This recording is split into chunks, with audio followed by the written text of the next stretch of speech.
अजित पवार यांच्या खाजगी सचिवाची सीआयडी चौकशी। अजित पवारांच्या प्रवासाच्या नियोजनाबाबत सीआयडीकडून चौकशी करण्यात आली।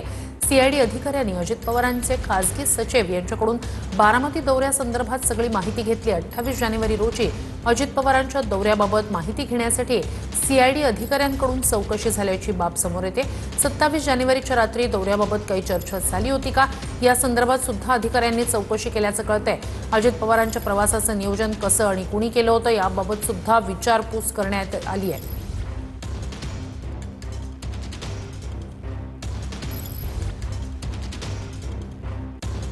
अधिक या सगळ्या संदर्भात जाणून घेऊया आपले प्रतिनिधी दीपक कापरे यांच्याकडनं। दीपक, ही महत्त्वाची घडामोड म्हणता येईल एकंदरीतच हा सगळा जो प्रवास होता त्या संदर्भात त्यांच्यासोबत कोण कोण होतं या सगळ्या संदर्भातलाच उलगडा या खाजगी सचिवाच्या चौकशीतून समोर येणार आहे का?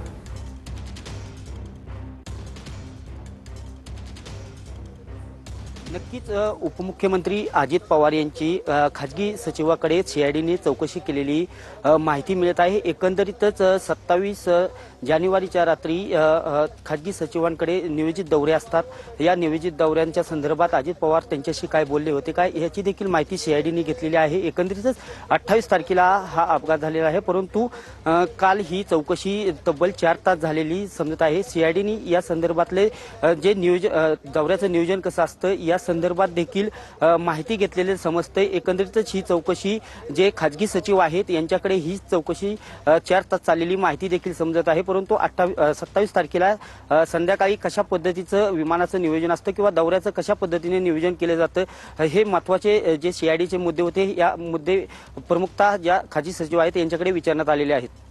नक्कीच ही महत्त्वाची घडामोड म्हणता येईल। अजित पवार यांच्या खाजगी सचिवाची सीआयडीकडून चौकशी झालेली आहे। संपूर्ण प्रवासाचं नियोजन असेल त्या दिवशीचं त्यांच्यासोबत कोण कोण होतं या सगळ्या संदर्भातलीच माहिती खाजगी सचिवांकडून सीआयडीनं घेतल्याची माहिती समोर येते। तर या संपूर्ण अपघाताप्रकरणी सीआयडी चौकशी सुरू करण्यात आलेली आहे आणि आता अजित पवारांच्या खाजगी सचिवाची सीआयडीनं चौकशी केली आहे।